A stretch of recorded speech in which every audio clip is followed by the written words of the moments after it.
Let's do this. Let's do it. Oh, wait, I need to check one more thing. Oh, yes, Dumbo was an elephant. That's right. What? That's an elephant? I know. Look out. Pink Floyd on parade. Welcome to Sync Floyd, the podcast where we watch every movie ever made to see if it syncs up to Pink Floyd's 1973 magnum opus, The Dark Side of the Moon. My name is Gareth Blackler, and to fill you in on my whole vibe, this is my third shirt of the day because I've spilled food on the other two. What? And please welcome my co-host, the ninth wonder of the world, James Barron. Hi, it's Placid Pachyderm James Barron here, cruising on in with the circus train. How's it going, Gareth? I can't believe that you've spilt you've ruined 2 shirts before now. That's amazing. Yeah, it's not my finest work. Oh no, this is a very Joey from Friends vibe from you at the top of the show. Thank you. I'm okay with that. Yeah. Yeah. You just love your food too much. Getting too into it. Do you know, on the subject of ruining clothes, and we will introduce what movie we watched, because it wasn't this Not one. yet. You've got a wait, listener. Yeah, you can't look at the title of this episode. No. That joke of you ruined Mum's dress. Honey, that dress was ruined when she bought it. Ooh. Did you know that's from the Mike Myers Cat in the Hat? What the really? Yeah, I thought that was from I don't know, Sex in the City or something. Yeah, right? Damn. Oh. Right. Kitty got claws. That's impressive. Yeah. Wow. Wow. Mike, chill out. What are you doing? Oh, man. Now, can we segue a Mike Myers into this movie we watched? No way. Absolutely not. Oh, I mean, he was in me. an animated film that set out to destroy Disney, but we watched the animated film that pretty much got Disney going. We watched it. 1941? 1941's 1941. Dumbo. Yeah, Dumbo. One of the OG Disney classic movies. Yeah. We'll get into it, but we've got to talk about the content of this film at the top of the show, I feel like, because this is a movie that came out in 1941, as you say. Yeah. And is very much a product of the time when it came out. That was 80 years ago, that film. Yeah. So, yeah. There is some stuff. There is a real elephant in the room. There really is. Yeah. Yeah, this movie has some depictions of people of color that are horrifically racist. I'm just gonna say it. Yeah, the show. I didn't realize it was I completely forgot. I think I'd only seen Dumbo when I was really young, and I don't even think I finished it, which is wild because it's less than an hour long. Yeah. Yeah. Yeah, I first saw it when I was 2 years old, I think. Oh, so, wow. I had no idea any of this stuff. I remembered the bit with the crows, and I was like, oh yeah, that'd be the bit that's bad. Nope, there's other bits that are bad. Right? Yeah. Yeah. Oh, okay. Yeah. So, the circus itself is built by faceless, singing workers who it's just it's cruel, this scene, and unnecessary. Yes. It's not. Yeah. What's worse is the song that is sung about them is just blatantly racist. Right? Some of the lyrics are just pretty rough. Should we just cover all this stuff now, and so we don't need to even think about it later on when we're covering the film proper? Yeah, I think we'll still you can't not then collide into it, but I think it'll take away the unpleasant feeling in my tummy as we get closer to these things. Right. Oh man. Let me look ahead then and figure out some stuff. It's actually, so what has happened is I don't know if you've heard of the streaming services, but Disney have their own. Yes. And there's an unskippable little thing that goes up above before you watch Dumbo, Peter Pan, Swiss Family Robinson, and the Aristocrats, as well as many other things. Aristocats, sorry. Yeah. And it essentially says, like, these stereotypes weren't okay at the time and they're not okay now. And then they link you to a website which is actively, like, you go onto it and it's Disney outright owning, like, not owning, but, like, admitting, yeah, this stuff's real bad. Here's what it is in case you're worried. And then here's some, like, places you can learn more and, like, get advice if you're trying to be better. That's really good. For, you know, an evil company, it's really good. Yeah, very true. Yeah, so that sounds like that they're going to be able to explain it and talk about it a lot better than we could. But I still feel like we have to do our due diligence and talk about it because, as you say, it is the elephant in the room. Covering the scenes that are the offensive ones here. When they're putting up the big top. And all these guys are working together. The song that is sung talks about them being like hard-working roustabouts, basically, that never learned to read or write, which is, come on, guys, that's awful. And just being like ruthlessly efficient workers, and basically, they aren't shown to be people at all. Yeah. Other like people in the, like, actual humans in the movie are given like faces and stuff like that, and these guys are just sort of like outlines of people, which is rough. Yeah.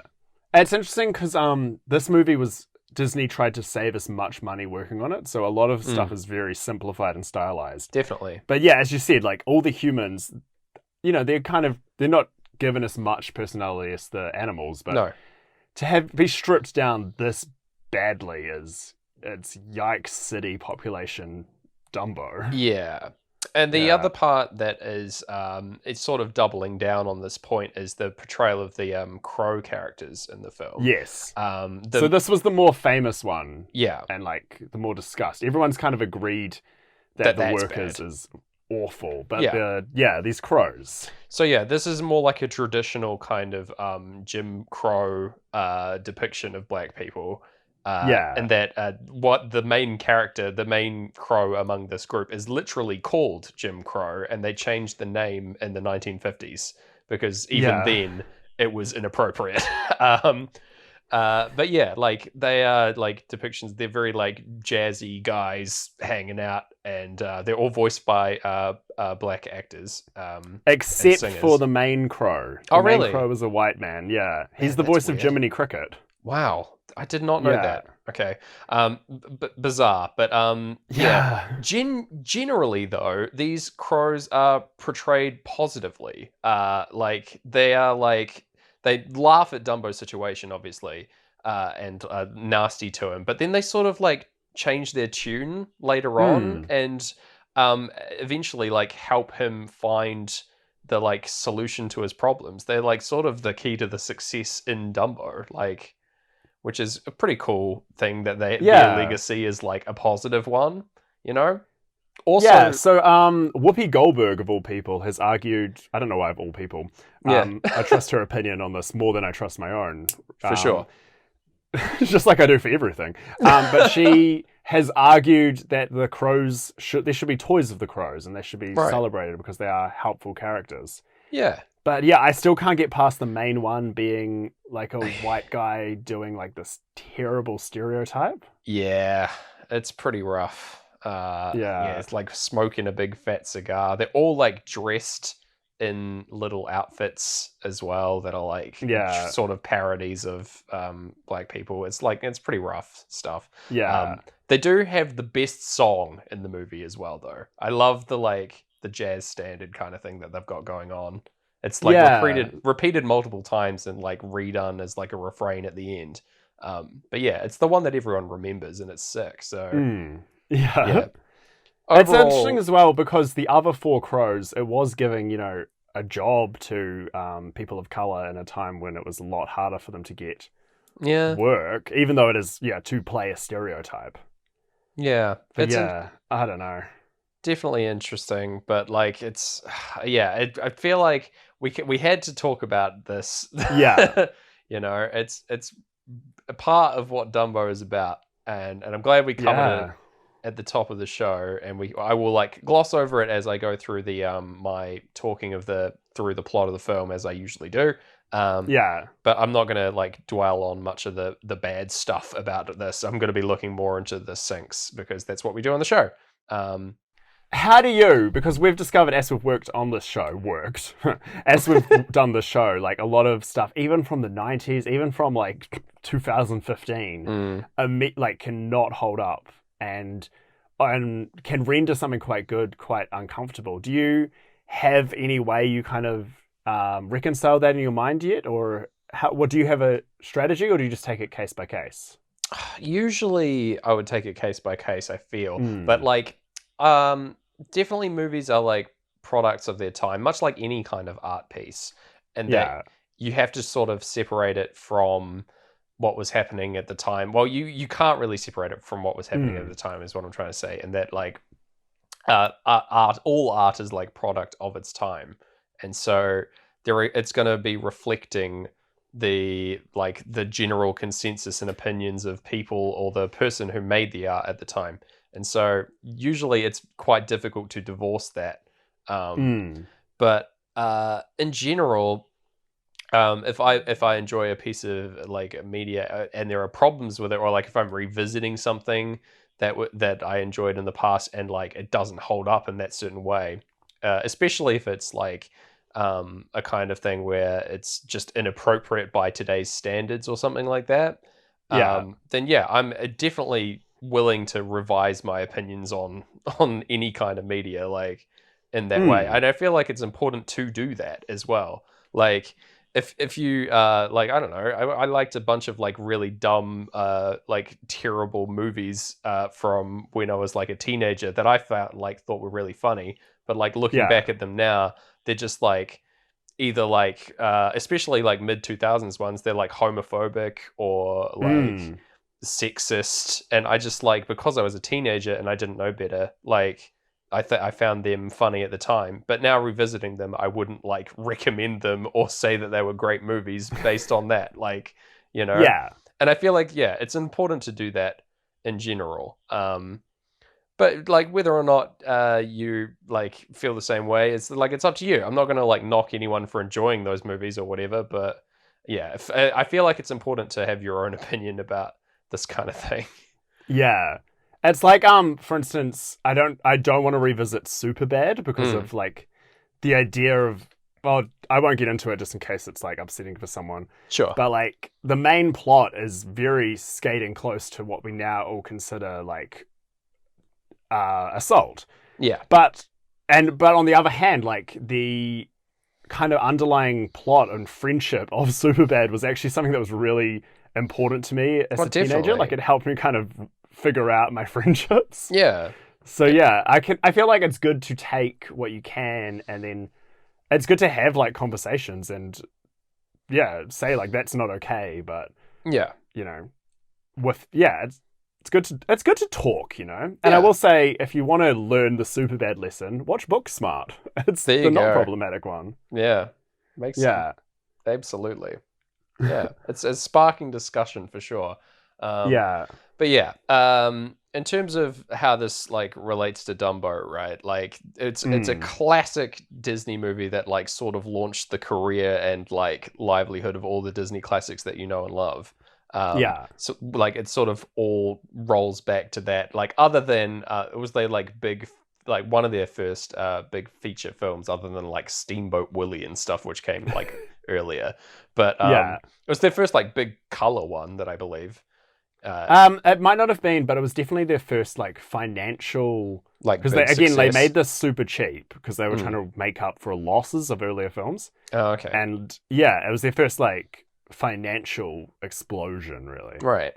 Yeah. Well, there you go. Like, so there is a definite good element to Dumbo in that regard, and like it's Mm. outside of these like really abhorrent racially charged scenes. Like, it's a fairly wholesome kids movie. Like, Yeah. You know, like it's just it's very much I've said it before now, but yeah, it's a product of its time, and it's it's unavoidable to not talk about that stuff. But yeah, we're going to do our best to continue forward and see how it syncs up with Dark Side of the Moon as we go on the show. Oh my gosh. Yeah. Wow. Yeah. Oh, I'm proud of us, and I'm proud of the world for getting better. I mean, it's like 80 years ago still feels too soon. Oh my god. Like too recent for like I guess so. a lot of this behavior. Like it's when you kind of think about it, like time. Yeah, there are people in people walking around Auckland City, like slowly, who are older than like the idea of treating people equally. Yeah, which for is sure. just horrendous. It's pretty wild, right? Yeah, they would have seen Dumbo in the cinema and thought nothing of it, right? Yeah. Yeah. But that's just how it shows how much times have changed, especially over this last 100 years. So yeah. Speaking of being of its time, did you know Dumbo was all set to be Time Magazine's Person of the Year when this movie came out? Who were the other like front runners? What on earth? I have no idea. Amazing. So but Dumbo was going to be Person of the Year before an actual woman was Person of the Year. Wow. Which is pretty wild. But the only reason they had this all ready to go, Dumbo, adorable drawing of Dumbo was going to be Time Magazine's front cover. And then Pearl Harbor happened, and they had to rush that issue, completely change it, because no one's going to want to see a cartoon elephant now that, America's entered World War II. Far out, yeah, absolutely. Yeah. Jeez. But yeah, imagine being, Winston Churchill and getting the call, sorry, they're giving it to Dumbo this year. Yeah, sorry, mate. Sorry, Winnie. Yeah. We're putting Dumbo up there. Have you seen the flick? It's pretty wild. He gets drunk. Dude's ears are so big. Yeah. Winston's like, I get drunk. Come on. Yeah. Oh, man, I can drink more than that elephant. It's true. His wine was so watered down. Oh, we'll get to it. All right. Okay. Shall we start our proper coverage of Dumbo? Let's invite the jokes back into the room. Oh, here they come. Roll them back on in. The comedy of the comedy Jokes show. on parade. Jokes on parade. Oh no. Send in the clowns. All right. Let's do it. 3, 2, 1, sync. We got Heartbeat's opening titles, as you do. The Disney opening titles are quite different in that, I guess, again, product of the era. It's like we get all the credits of everyone who worked on the film up front. Yeah. And they're presented to us in giant, circus poster-ass font. I really love the opening titles to this movie. I think it's really stunning and striking, all these, circus posters, basically, for all the different attractions at the circus. Have you ever been to a circus, by the way? Have I ever been to a circus? I don't know if I have. I've been to my fair share of carnivals and little pop-up rides and farm animals and stuff. Sure, yeah. But yeah, I actually may have never seen a clown in the flesh, except for when I had to dress as one for a TV gig once. Wow. Man, that's pretty wild. I know you've been... Yeah. Yeah, I definitely have been to the circus. The one that I went to, I have a very... again, this is drawing deep into the well of James as a scared child.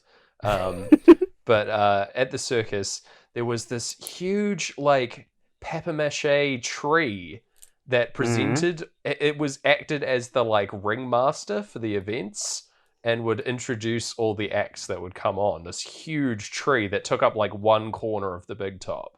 It was just always there, just off screen and not lit or whatever. But it was horrifying, this tree, because it would have dramatic lighting, and there was someone moving the mouth for it, like Olmec from Legends of the Hidden Temple.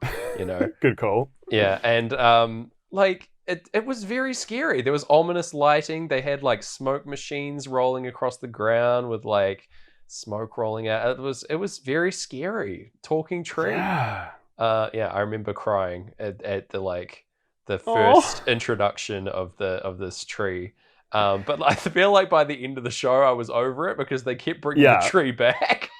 So Oh, that's good. At least it wasn't like you forget the tree's there, and then every time they bring this tree back, you're I'm like like, "Ah!" back on the terror train. yeah, no, thankfully not. But yeah, that's my circus story, my circus memory. Oh, Yeah. Otherwise, I remember enjoying the circus. I think it's Okay. a pretty fun kind of time. yeah. It's a bizarre thing that I feel like doesn't happen as much now, again, because it's like problematic in the same way that, well, not the same way that this movie is, but in the same kind of vein, and that like a lot of people are not chill with a lot of what the circus does these Yeah. days, you know. So Oh, for sure. yeah, Yeah. interesting. But yeah, Yeah. they do have sick graphic design, so I'll give them that. Oh, yeah. Yeah. Yeah. Even that like font that comes on everyone's Windows computer, that's circusy. Yeah, Best font on your Windows. hell yeah. Bring it Write your on. next essay in it. Maybe don't do that. I'm sure your marker will not appreciate that. Just a whole essay written in Joker, man. Oh, God damn. I could talk about Jokerman for a whole podcast. Did you know it's based on it's a font based on a Bob Dylan song? I did not know that, but that's Yeah. wild. More fonts should be. Yeah, right? I want Bob Dylan to release an album about fonts somehow. Yes, that is awesome. Do the opposite and like Yeah. reverse engineer all his songs to be like, well, the times New Roman are a changing. Exactly, right? I just want him singing about like Calibri. You know? I want him to figure that one out. Bebass new. Like, oh my god. Anyway, Chiller. this is a very specific joke for our show, but I'm glad it's Yeah. back. For us, we get into Breathe pretty much on the film start, which I'm very happy with. It's very it just close. misses. Yeah, we're about a second or two out, but like I'm pretty happy with that, and that it's like similarly timed. But we get the movie opens with like a snowy, blizzardy night, and the guy just hams it up, talks it a long time about how cold and rainy it is, which is great. We get in. I feel like these are some like alternate Breathe lyrics that would be quite appropriate. Yeah. Just talking about like how cold and wet everything is. I want Pink Floyd to be singing about that. Yeah. Please. We have the storks delivering babies in little like satchels or pouches flying on over. Seeing some storks flying through the sky to breathe. That's a good one. That works a lot. Yeah. Works a lot, yeah. They're called Did the helicopters of the animal kingdom.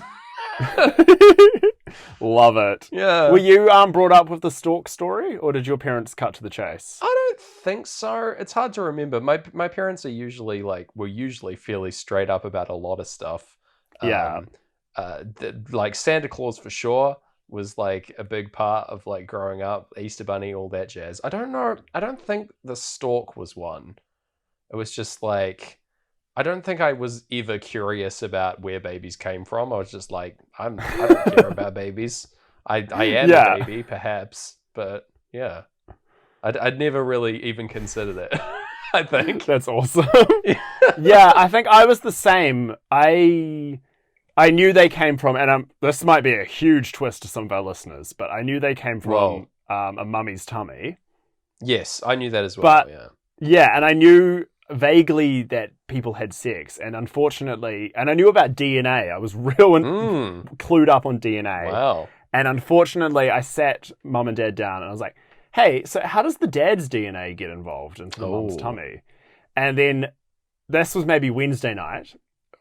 They spend Thursday making some phone calls. My brother gets to go off to a friend's house. Oh. We have homemade fish and chips for dinner. Hell and then yeah. they get out a very graphically illustrated book and fill me in on everything. Whoa. Yeah. That's wild, man. Yeah. So I knew about the birds and the bees before I knew about Santa. Whoa. Because I was a late adopter of Santa. I kept the faith pretty strong, What? but still. That's unreal. That is like, Right? oh my god. I don't know how to process that at all. That's This is actually me. I didn't figure that out about myself until I've just said it out loud. I think that might be a bit weird. I think it is a little bit weird.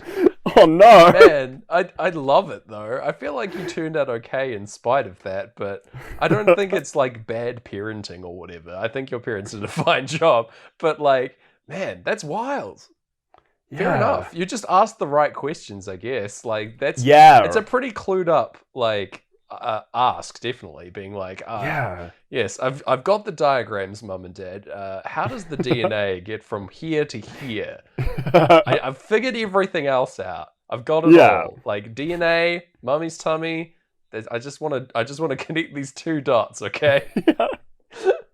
There you go. Oh my That's gosh, incredible. I do remember like walking around the hallway of my childhood home and just like being like, huh, okay, wow. That's great. That's probably why I like stuck with Old Mate Santa for so long. Is like I did not want to have another sit down homemade fish and chip dinner book experience. They bust out like an anatomical drawing of Santa and how he operates. Like, all his stories, all his magics explained. Like, little GB is not ready for that. No way. That's incredible. Oh my gosh. I'm going on a full existential crisis. So what's happening in this movie? Storks? Should I move on? Yeah, we got the storks rolling in. They're dropping little babies on like a big map of America. And mostly Florida. Mostly Florida. I do like that this is just like a big actual map. With the text written on the continents and on the countries. I think that's really cool. States, I guess. As we're in America. And yeah, it's a good scene. All the animals are receiving their babies. They're like, all these little parcels are unwrapping in front of them. The first one's a bear. And I just love that there's like a little beer cub comes down, and then the second beer cub comes down and just like does some breaking, man. He just like spinning around. He like does that like full leg corkscrew move that I was talking about last episode, and I love it. And yeah, all these little other animals. There's a kangaroo, a hippo, a tiger, etc. And they're all the baby bear as well. When he's the one that doesn't break dance, when he's in his little like satchel, sack, his eye pokes out and it looks around. It's Pink Floyd's thing, Look Around. Hey, well there you go. That's a nice thing. Hell yeah. In my notes I've written a great sentence, which is, everyone's getting a baby tonight. That should be what you yell out when you're DJing. Yeah. That's bizarre. And then like all these storks fly out and everyone's like, oh no. Oh yes. Oh no, it's responsibility, Oprah. Yeah, I don't make idle threats during my DJ sets, all right? That's a fun fact about DJ JB. That's that's great. But yeah, I think it's kind of wild that all the animals are like having babies at the same time. Even though I guess like stork delivery is fairly difficult to coordinate, but it's pretty impressive. Only one person isn't getting a baby. Yeah, it's poor Mama Jumbo, or the Mrs. Jumbo, I suppose, the big elephant lady. There's a lot of elephants with this circus, by the way. She's waiting for a baby and doesn't get one, and just is sort of like looking forlorn. And that's the end of the scene. I was like, what? Yeah. I was fully expecting like a late parcel to come down, and then it's like, nope, not here. That's coming later. Yeah.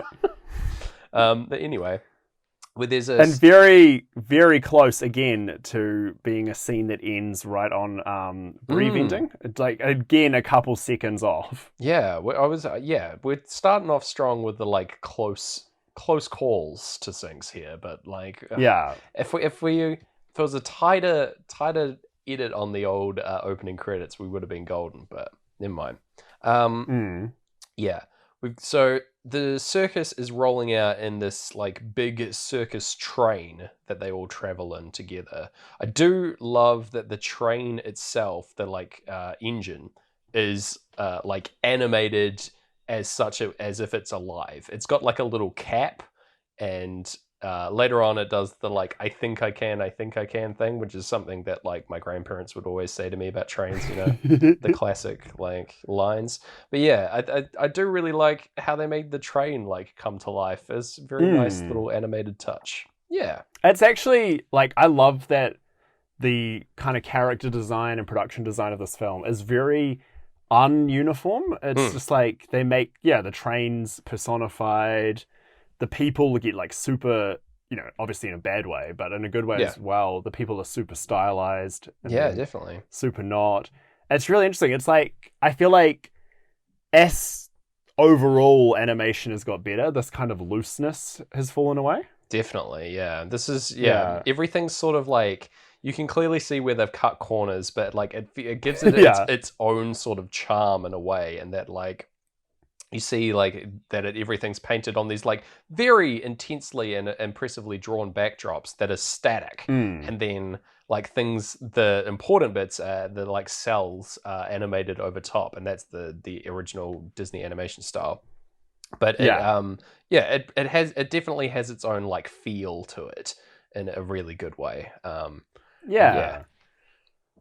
will say if you like that kind of style, Tuca and Birdie is a cartoon that I think Adult Swim have just picked up after Netflix dropped it. Very much the same kind of like it'll just play with the style and like kind of more I guess modern comic book kind of way. But if you like, awesome. Let's chuck out some animation rule books, then check that show out, folks. Hell yeah. I love that. I love breaking the mold with animation. I feel like it's like only going from strength to strength in the modern era. And I'm real into it. But we get into the classic key points of syncing.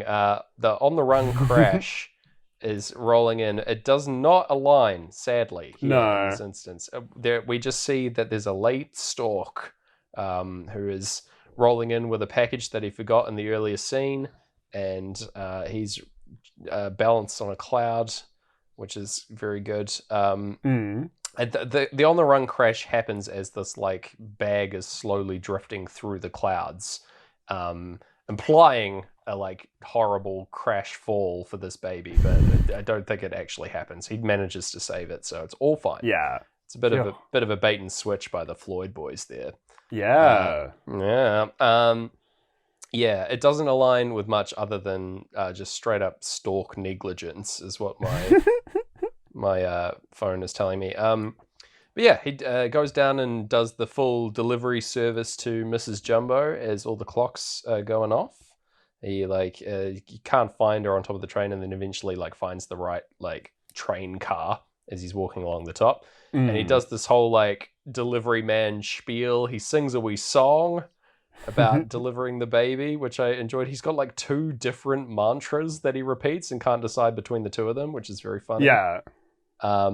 Even has her like sign for a package, which Mama Jumbo does with like a big X, which is another like throwaway joke, which I enjoyed. He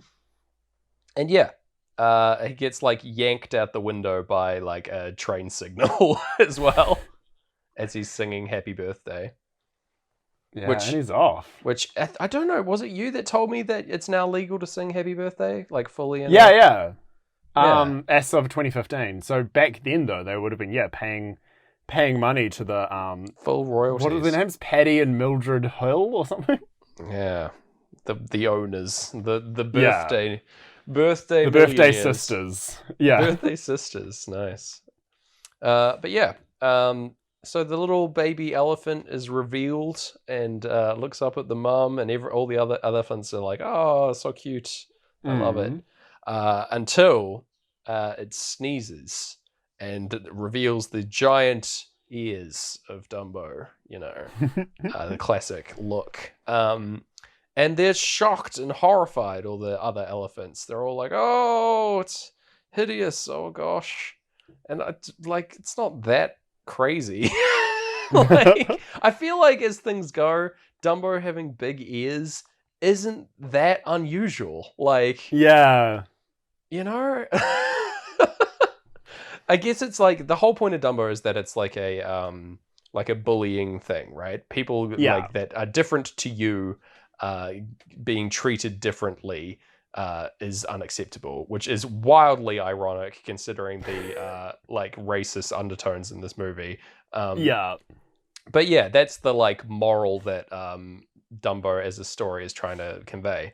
But yeah, like it as like disfiguring ailments go, having like big ears isn't that crazy. Yeah. Especially Like, like, I don't know, I would have assumed he's just going to grow into them. Like, a right? lot of human babies have big old ears. For real. You grow into them. It's all right. Yeah. You know, big old Dumbo wing ears on the baby. Yeah. Definitely. Yeah. But nah, It'll. these elephants are just a bunch of Judge and Amy's. Damn right. Very true. Hmm. But yeah, we get in Time Solo roaring in over this, which I'm here for, but Yeah. it's not very appropriate. Yeah. And yeah, one of the like catcalling nasty elephants says like, "Oh, Jumbo, why not Dumbo?" Whoa, and it's like that just sticks as a name. Like, Yeah, that's unfortunate. it's really rough because he was going to be Jumbo Jr., like presumably named for his father, but like, man, I don't know. It's pretty rough Yeah. being called Dumbo. Oh well. Yeah. Yeah, all the elephants are laughing at him from the get-go. But it is sweet because the mum is still loves Dumbo in spite of this and like wraps him up in his giant ears. It's very cute. I loved it. I was like, oh.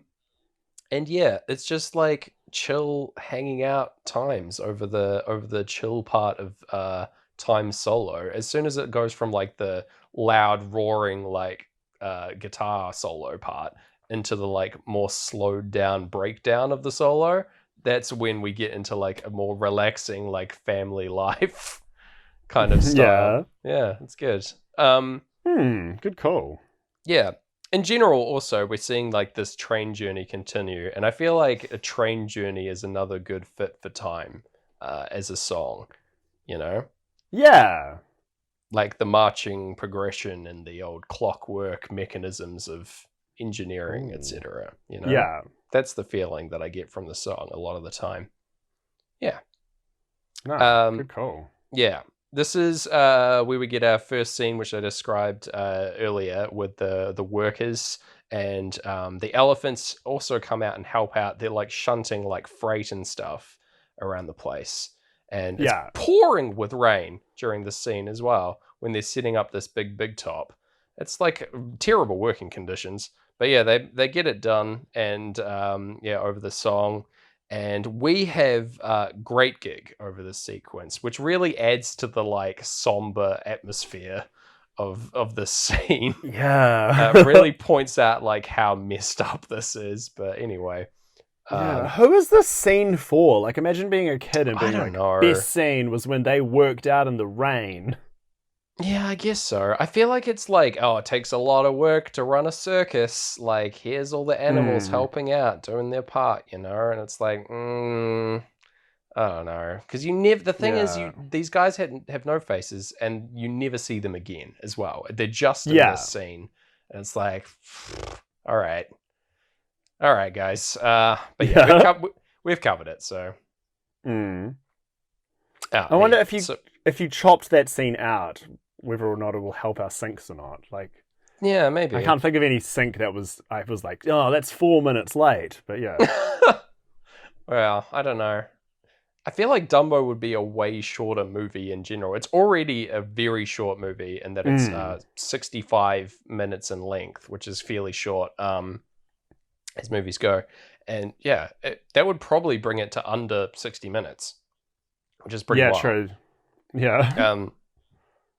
But yeah, the circus the next morning is all set up, and all the animals are like parading through town to promote the circus, putting on like the show, like showing off what all the animals are like good at and stuff. There's like a camel who spits, and there's like another like throwaway gag where there's like a big gorilla in a cage who's like beating his chest and rattling the bars, and then like one of them comes loose and he's like, oh, and he puts it back. Yeah. Which is fun. I did like that. He was all talk. Yeah, I like that a lot. He's showing off for the crowd, really. We also get to see our first introduction to the clowns of the circus, who are, for all intents and purposes, horrific. They are terrifying. Right? This is the most I've ever been afraid of clowns, other than the movie It. Holy moly, are these guys? They don't even seem human. These clowns. No, they're definitely another species. That's for sure. They are only clowns, and like aren't people underneath the makeup in any way. They, which is a terrifying concept.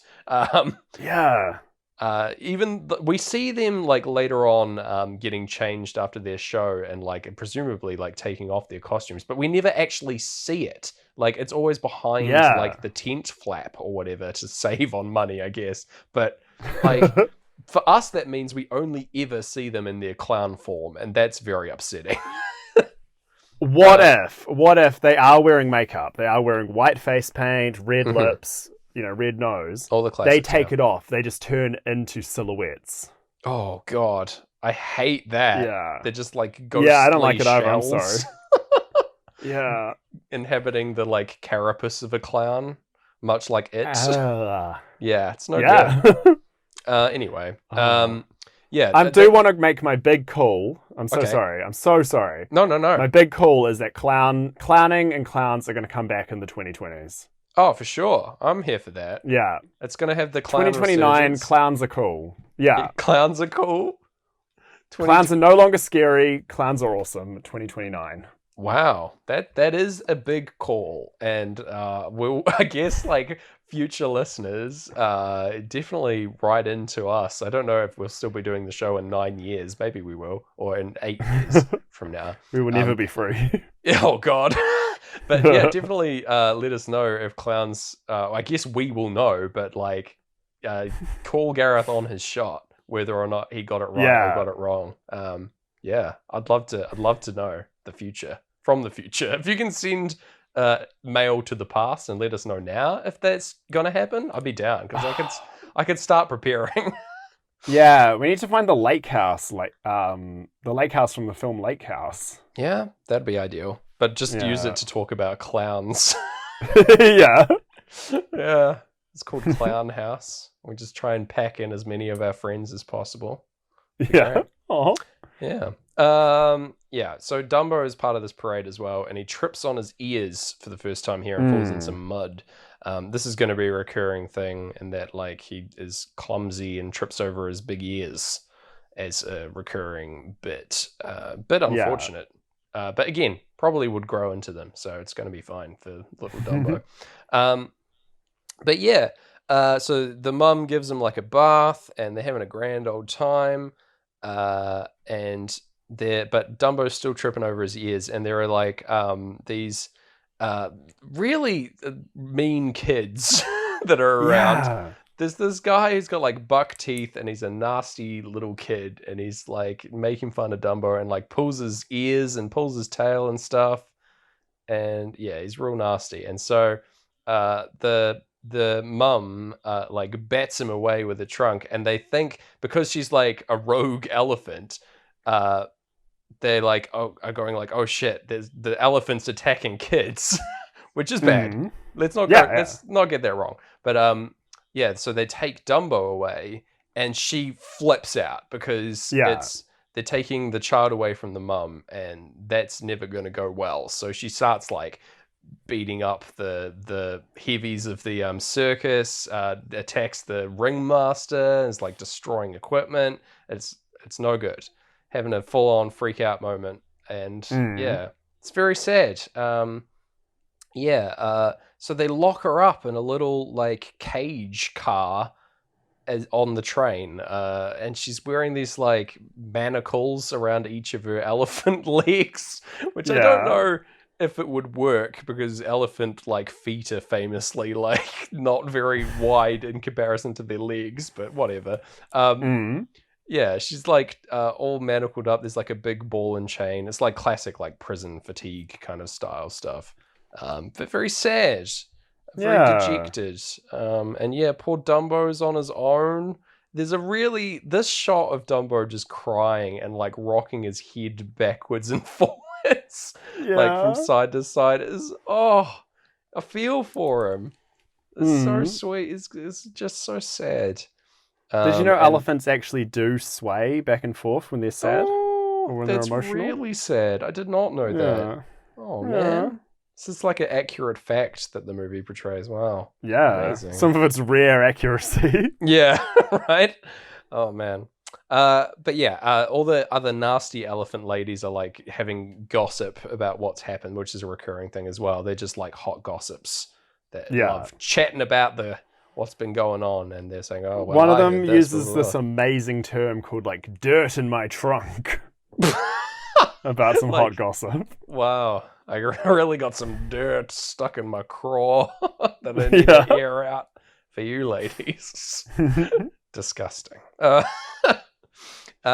yeah, they're all sassing and stuff, and then this little circus mouse appears. Oh yes. And he's just sort of watching the proceedings. He's got a little like how would you describe it? Like a little marching band kind of outfit that he's got. Yeah. With a tall cap. Definitely that. Yeah, and he's eating a peanut and just hanging out. And he's like, yeah, he says, all the elephants say that this whole situation is their shame, the elephant's shame, and they're going to oust little Dumbo for being different and for causing all this trouble, which is messed up. And they like Dumbo like tries to get amongst them, and they like block him off with their big elephant rumps. Yeah. The classic rump block. Yeah, the rump block. That's a move. And yeah, the mouse is like, he's just watching about this, and then he's like, well, I'm not going to stand for this. I'm going to do something about this, which I respect this mouse. He's got a good sense of morals. He's like actively tries to help throughout the whole movie, so that's cool. Shout outs to this guy. Got a crazy voice. What's his name? As well. Timothy Q. Mouse, we find out later. That's fantastic. What a name. Yeah. Damn. I've just been, in my notes, I've just been calling him Mouse the whole time, but Timothy Q. Mouse is great. I love that.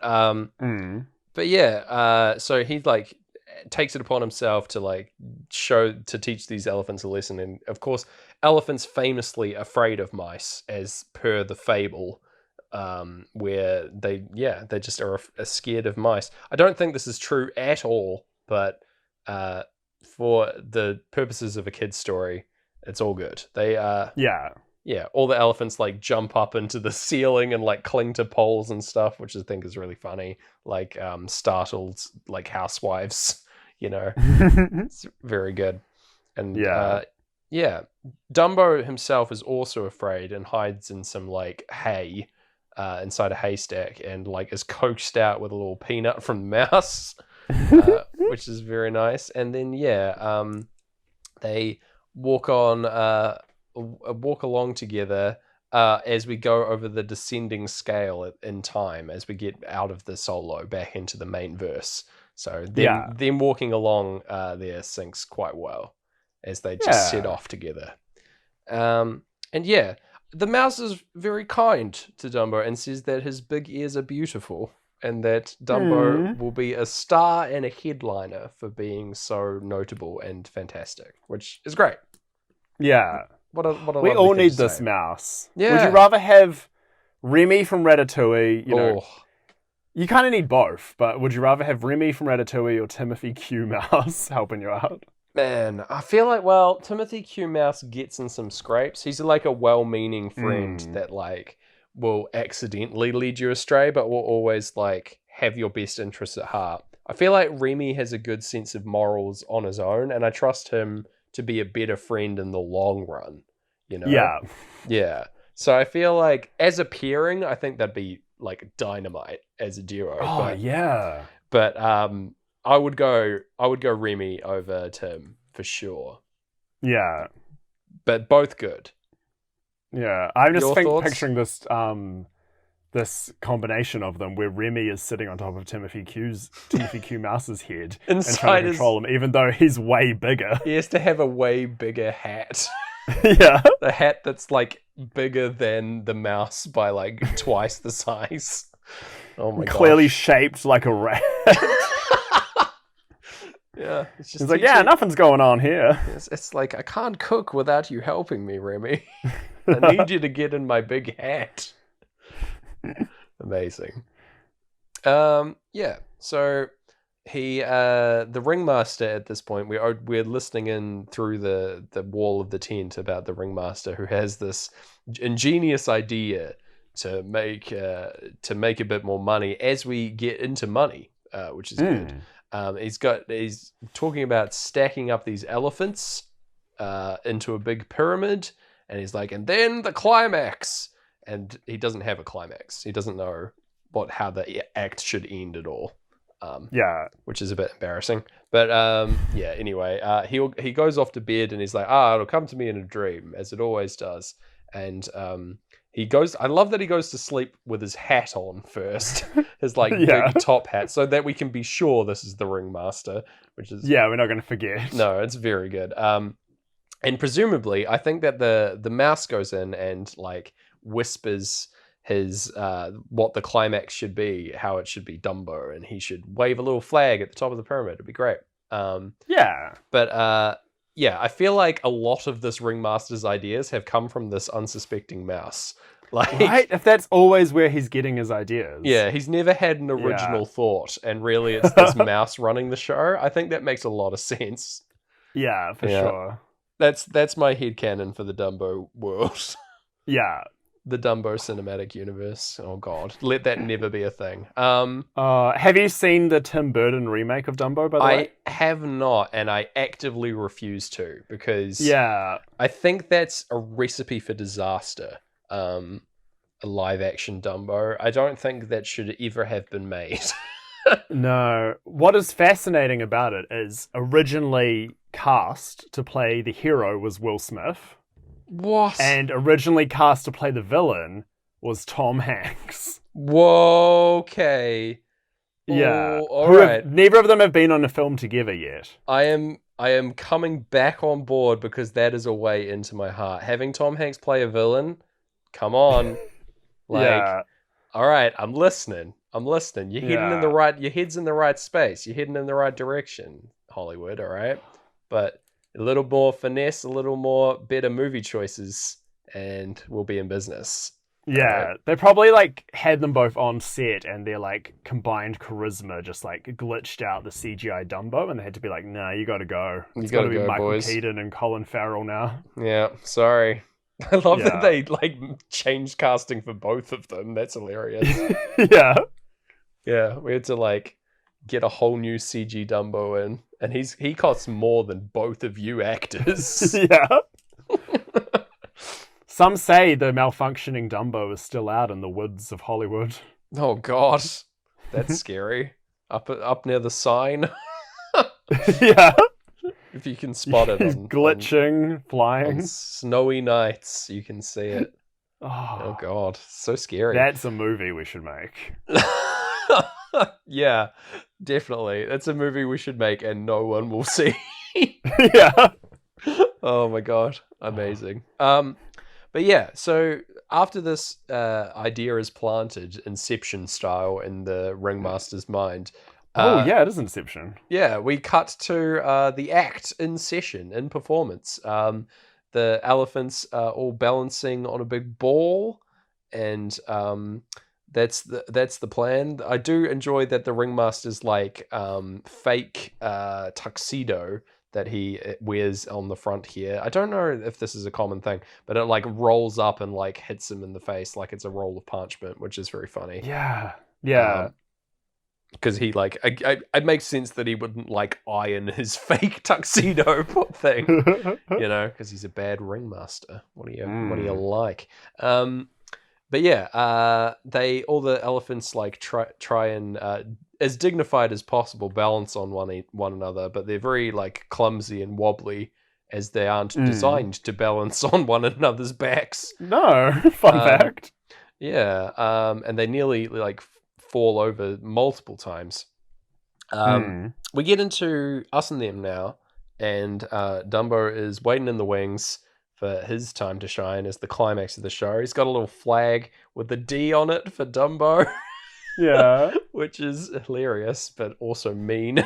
But yeah, as and so he like is about to run out and gets a little pinprick up the bottom as a bit of encouragement from the mouse here to get him Yeah. running. Which is a bit ruthless, but whatever. And yeah, as part of the run up, he trips on his ears, as was bound to happen, and misses the little jumping platform entirely. Goes head over heels into the ball, and all the elephants trip over each other and fall down the tower. They're flying all over the place and like destroying different parts of the big top. The crowd is fleeing in terror. This is the real climax, and that everyone is terrified and fleeing the building. But the whole tent comes down as a result of this colossal cock up here. But as we do this, we're right at the end of Us and Them, right? And we get the old man died is the final line as the big top comes down. I like the idea that the big top is just called the old man. Like that'd be what the deep into circus kind of guys would call it. Like, the old man. Yeah, there are like subset tents that have like sideshows or whatever, and then like the big top is called the old man. Definitely. Oh, yes. Yeah. Let's go undercover at a circus. I think we can talk the lingo. Okay. We can pass for circus folk. Yeah. Definitely. We'll bring along that our papier-mâché skeleton who's dressed as a ringmaster. Yes. And I feel like he will have some pull and he could get us in. Or if we're just carrying him, we could probably go anywhere. That is so true. He's like the clipboard equivalent of a circus. Yeah. People will just look at that and be like, oh yeah, I guess they work here. It would be perfect. Yeah. I think the lesson is everyone should own a papier-mâché skeleton. Yep. That's the moral I'm always trying to project out into the world. It hasn't steered me wrong so far. No. But yeah. Poor old Dumbo it's all gone wrong for him yet again, and he's even less popular than before because he's destroyed the whole big top. And all the elephants are wearing like casts, and like one of them has a big block of ice on its head. They're all like have various injuries from this fiasco. And they're all, of course, furious at Dumbo. And they vow that he is no longer an elephant, which is insanely messed up. Like he's just like not even part of their species anymore, which is awful. And as part of this punishment, Dumbo is made to become a clown, and the lowest of the low. And we see these clowns with Dumbo here. Dumbo himself is like painted up with makeup to look like a clown or kind of like a baby. It's for the act, but it's very weird.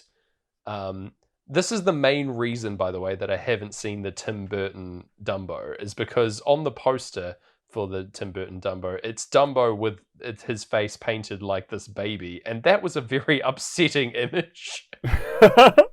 Yeah. It's like layers of obfuscation. Like it's already a CGI elephant that you've like plastered with clown makeup, and having that be real is not something that I want to see. Thank you, Disney. No. I don't know. I don't know why Disney Maybe want you to see everything if it was a little more real. Like, just it's let us. Very weird. Yeah, it kind of made sense for Jungle Book. Like that one's okay because they were like animals out in the wild, and seeing them singing songs was all good. Having big orangutan singing his song. voiced by Christopher Walken. Yeah. Yeah. Incredible. Mm. So that was worth it. But every other one has sort of been a bit of a miss, right? Like, Right? Yeah. oh, yeah. I think it was Never mind. AJ on our show saying stop remaking Yeah. the classics and remake the ones that people like that you can fix that people would like want to give a Yeah. second chance to. I guess so. I guess Dumbo Yeah. kind of falls into that category, right? So That's true, I yeah. don't know. But yeah, don't take out the best part of Dumbo, which is Timothy Q. Mouse, in your remake, Tim. Clearly, right? Come on, guys. Yeah. Just give us a Timothy Q. Mouse like biopic. Yeah. Biopic, sorry. I always say that word wrong, but yeah. Yeah, so we've got little Dumbo just painted up as a clown, and this clown performance is like firemen trying to rescue a baby from a burning building for another clown who's dressed as like a crying mother. And Yeah. they're basically, we just get a whole bunch of really terrifying clown antics where they are doing things in a mock fashion to sort of help and save the day, but they're actively making things worse a lot of the time. Yeah. Culminating. It's very in them, like, stressful. yeah, it is. It's upsetting. I was getting like annoyed at these clowns. Like, Yeah. I get that it's supposed to be funny and like, oh, they're so zany, but like, no, I was just mad that they're not like saving little Dumbo. You know? Yeah, the guy we've spent all movie learning to love, and now you're going to put him in Yeah. harm's way for some gags? He's in Nah. dire straits, poor Dumbo. Yeah. And yeah, they like pour gasoline on the fire, which is apparently, it just appears to be real fire, by the way. Yeah. Which is pretty nuts to have at a circus inside of a tent. But hey, Yeah. In the 40s, when safety was nothing. oh my gosh. Yeah, like, Oh. I can't handle it. Nah. Maybe we're just Oh, too God. timid a lad. Maybe you were just picturing fire and picturing it hurting your paper mache tree. That Yeah, scared man, you. it could well be. I'm not okay with Yeah. that. At this point in the show, I want to protect the tree at all costs. Yeah. I mean, it would only get more terrifying if it was set on fire, to be fair. That's true. Yeah. Oh my gosh. But yeah, anyway, the final act of this play is that Dumbo like leaps from the building out the window to land on a trampoline, like classic, like, you know, or like a, what do you call it? Like a big, like stretched sheet to like catch them. But of course, like rips straight through that into like a big tub of cream or like a big cream pie, effectively. It's like, yeah, the classic like clown japery, which is so good. And yeah, we see the clowns after the performance through their little tent. And apparently they had 13 curtain calls, which means they performed this like 13 more times, which is messed up. What kind of insane crowd is wanting to see that many times? Yeah. Jesus. Anyway, for us, we're getting brain damage over this, and the lunatic is on the grass. It has never been more accurate to a bunch of clowns. Like, literally, like, they're getting changed on the grass, you know? Yeah. Oh, man, just a bunch of bloody lunatics. Perfect. But yeah, our friend Timothy Mouse comes back and like tries to console Dumbo, saying like, "Oh, you're great. They love you. Like you're part of this great performance." But Dumbo clearly hates being a clown. Like this is a shit gig that he's got, and yeah, he's like trying to convince him that he should be happy being successful. When Dumbo's just, yeah, he wants his like life back, which I think is completely fair. But yeah, he tries to cheer him up and goes like, "Oh, we'll go and visit your mum in jail." Like, that'll make you happy. And so they do that. They go visit Mrs. Jumbo in her chains. But she can't like reach far enough they can't reach far enough to like see each other through the bars just by how this car is constructed. So they've got to like just touch each other with the trunks, and it's awful. It's very tragic and very sad to watch. She sings like a very sweet song about like caring for her child, and it's like half lullaby, like half like love song between mother and child, and it's really lovely. And we get to see all these like animals falling to sleep with their parents, like next to their parents, some of which we saw earlier, and some other new ones as well.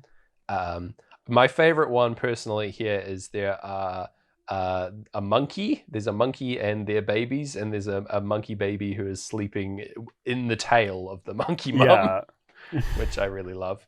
There's also a bunch of ostriches that are sleeping with their heads buried in the sand, which is pretty funny. I'm pretty sure this is a fake fact as well. I'm pretty sure ostriches don't actually do this.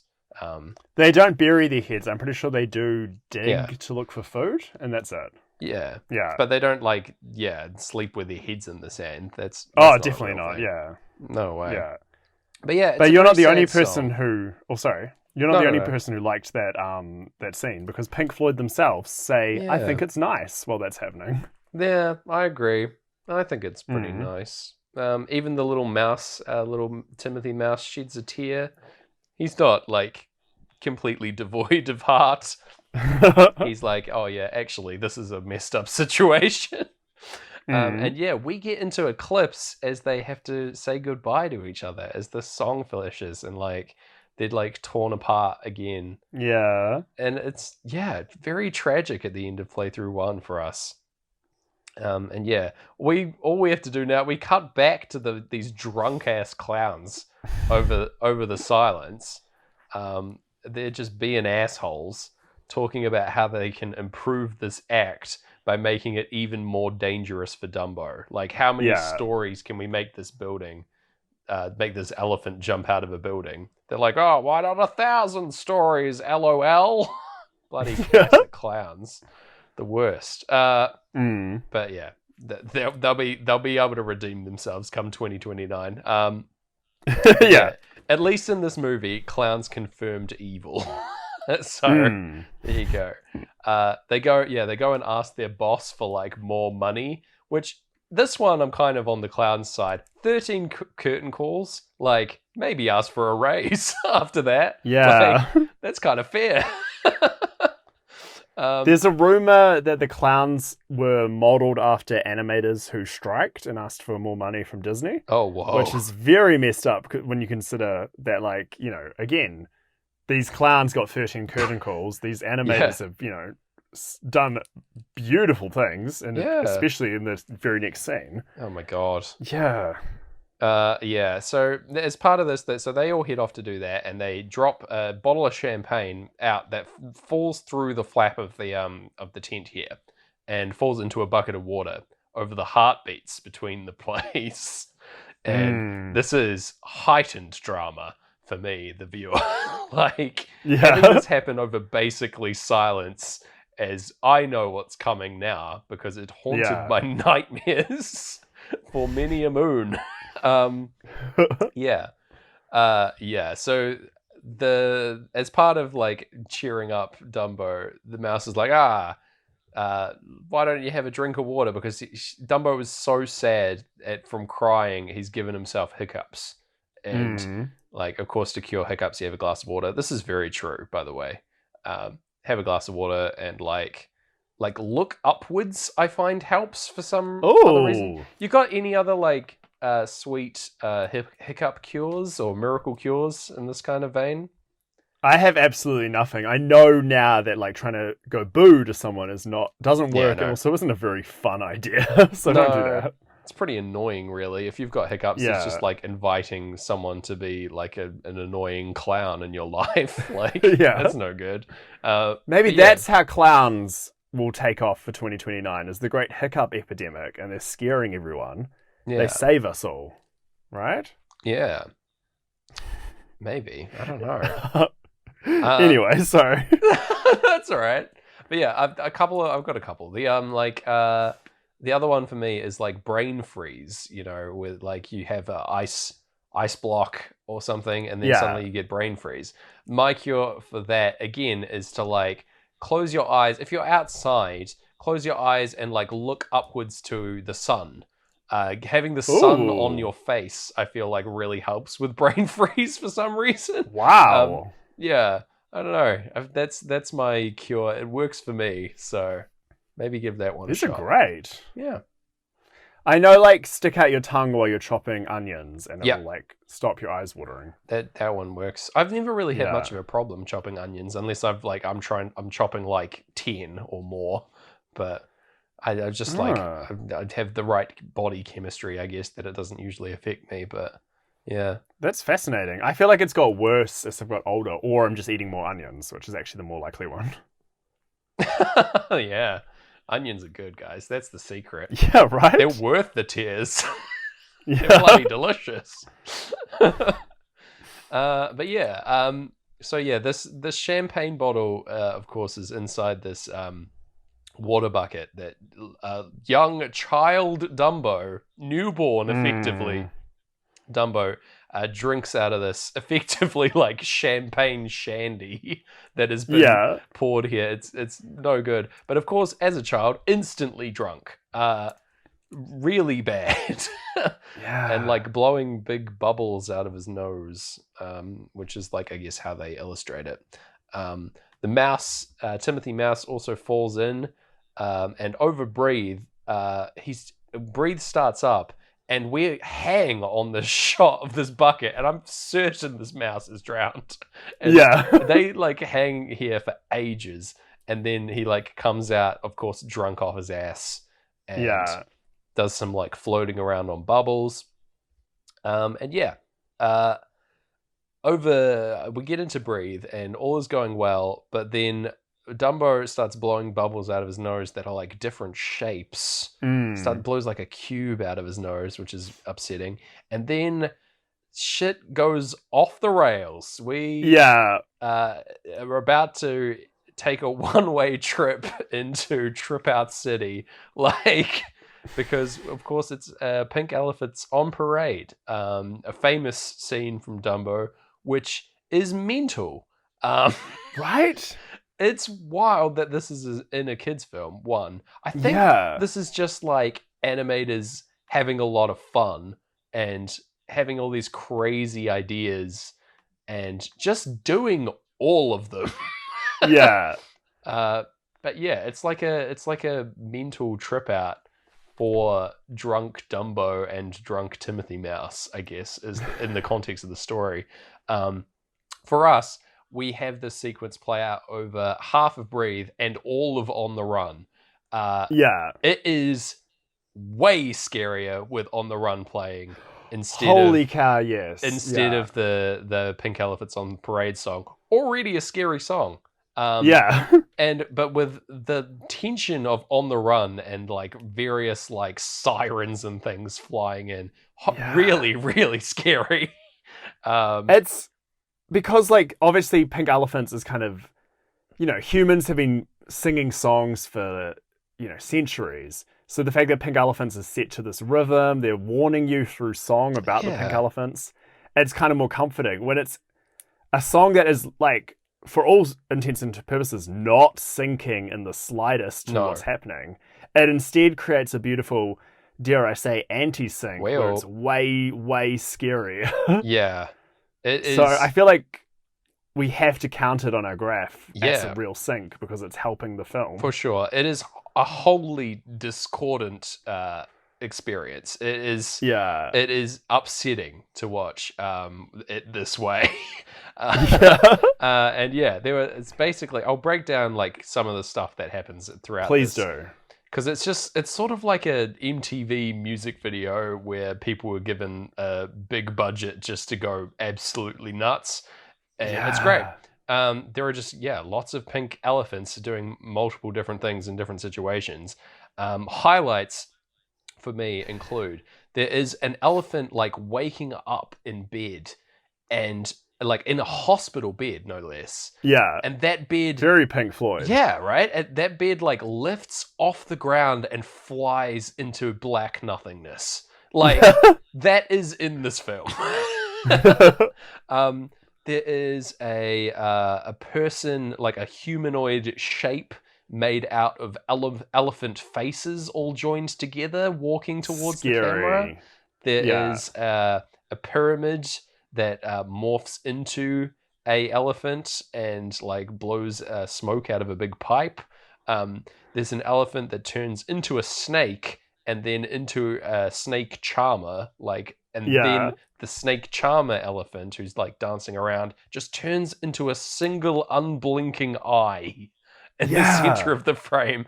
What the hell is this? Nothing to do with elephants in that one. Yeah.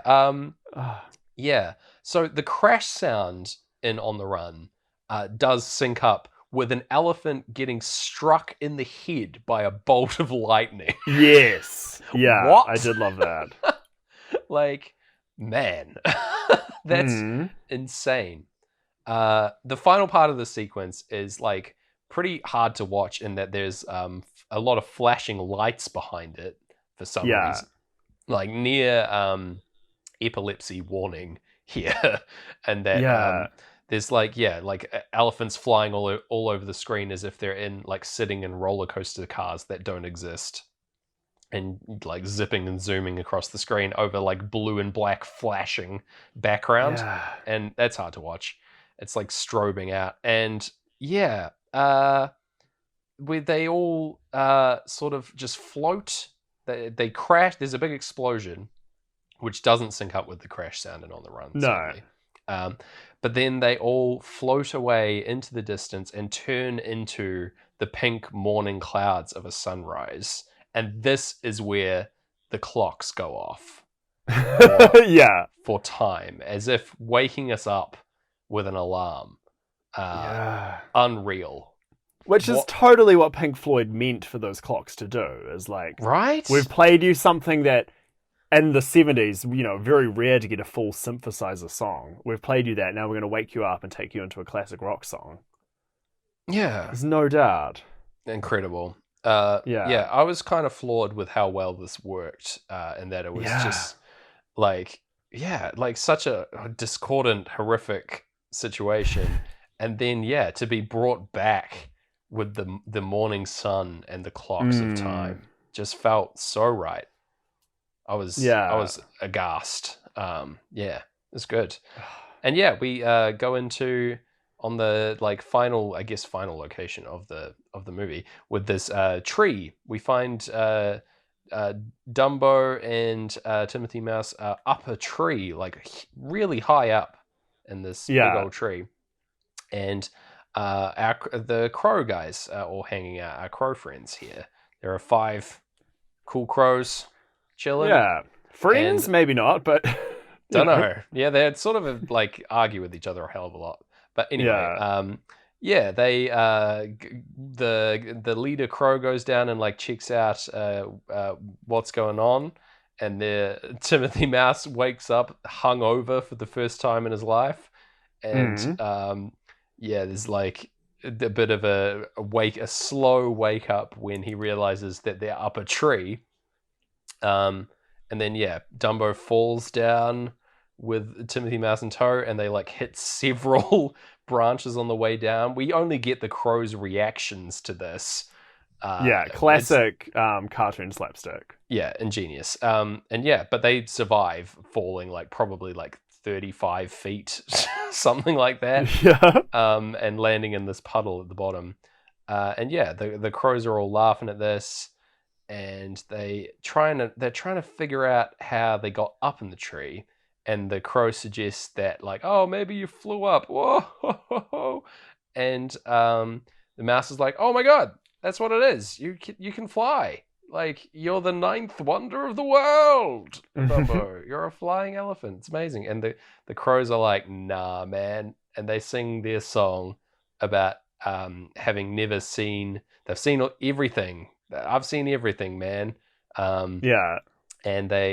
But they have never seen an elephant fly. That's what their song's all about.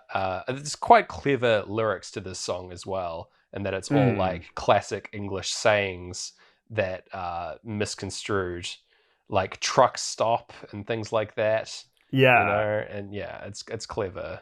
Yeah, it's such a shame that it's so dang racist. Oh, but, yeah. you know, Massively yeah. so. But anyway, for us, we're Mm. blasting time over this as well. So Yeah. that's all good. And yeah, they're doing their performance, and then yeah, they like they all celebrate at the end that how cool it would be to see an elephant fly, but then they all like laugh at because that's never going to happen. And then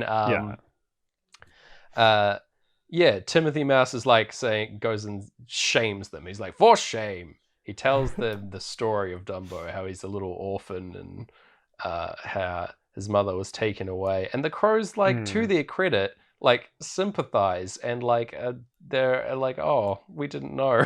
They feel really bad, and they're like, they start right, crying, and it's as soon as great gig starts as well. Yeah, that's a good feeling when like the crying over great gig beginning feels right. Yeah, Oh man. But yeah, they sort of like change their tune, and they like come around and they're like, yeah, we'll help Dumbo learn to fly, and they give one of their magical crow feathers to Dumbo, which of course will allow him to fly, much like the the water in Space Jam. I was gonna make the same call. Yeah. Gives the players the ability to be amazing at baseball, basketball. Goddamn, not baseball. That's for sure. No one in that film was amazing at baseball. That's damn right. But yeah, they give him one of the feathers, and they push Dumbo to the edge of a cliff. He's clutching his little feather, and yeah, they like he flaps his wings right as we get to the like great gig vocal solo like kicking off, and yeah, like blasts up a whole bunch of dust, and then yeah, he's flying away. It's great. And the crows all like fly around him in formation, and they're like saying how now they've seen everything. Yeah. Like as a follow-up to their previous song. And yeah, they're like, wait till they see we're gonna go to the big top in the big town. Which I enjoyed that. I presume this is a completely different circus that's just localized in the big town. It's very good. But yeah, they go there, and of course the Dumbo is now still part of the clown show, dressed up again, but is now like 30 stories up in the air, like miles above the floor. And there's a big drum roll that comes in, and Dumbo like dives off of the thing, heading towards the trampoline at the bottom, and he drops his magical feather, Gareth. Yeah. Oh no, what's going to happen?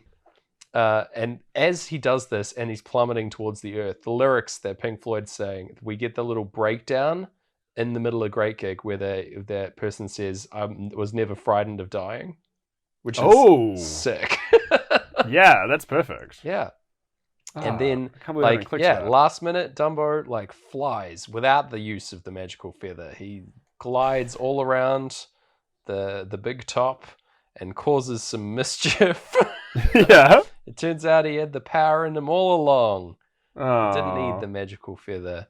And he scares the clowns away, which I really appreciated. Just a bit of revenge on these clowns. Send those clowns out. Yeah, send them packing. Yeah. Pachydermying. Whoa. And yeah, like scoops up some peanuts with his trunk and like shoots them machine gun style down at like the other elephants, which I think is for like ousting him. So I appreciated that as well. It's like, take this, you bullies. Yeah. It's great. Very cathartic. And yeah, we go into money as the newspaper rolls in. We get like the headlines about this ninth wonder of the world and all the results of this. I love that Timothy Mouse becomes his official manager and signs like $1 million deal, which is great to have at the start of Money. Yeah, and I love his smug little face. Yeah. He's just like, I like to think he's now representing a lot of the big stars of the 40s. Hell yeah, that'd be good. Yeah. You just got to Clark go through... Gable. You got to go through Timothy Mouse, all right? Yeah. He can like only talk on one end of the phone at a time. He has to keep running back and forth. Yeah. Yeah, it'd be It's great. hard work being number one. Yeah, tough stuff. Mm. But yeah, final part of the movie, Dumbo is flying alongside the circus train with his mum now free and in like a private car of the train, Yeah. which I thoroughly enjoyed, like a sponsored kind of deal that's going on. And yeah, the crows flying around. I did remember this part of the train and nothing else of this movie. So, like, I'm wondering if my parents, they knew when to teach me about the birds and the bees. They knew when to, teach me about DNA, and they just maybe skipped a bit of the nightmare-inducing elephants and problematic characters and just got me to the trains. To the ending, yeah. I think that's kind of fair. Just fast forward through that stuff. You're like, man, Dumbo was like a 30-minute movie. It's so weird. Mum and Dad are in the garage just like cutting up the VCR tape and like stitching it back together. Making the Mum and Dad cut, Yeah. Release the Mum and Dad cut. Please. Yeah. And yeah, so they're flying along and the crows are like circling around and they say their farewells over money. Their like final refrain, they're revisiting the like never seen an elephant fly, all that stuff. And and that's the end. We get an end card that just says the end, and that's the end because we've already had all the credits, which I was like, oh right, of course.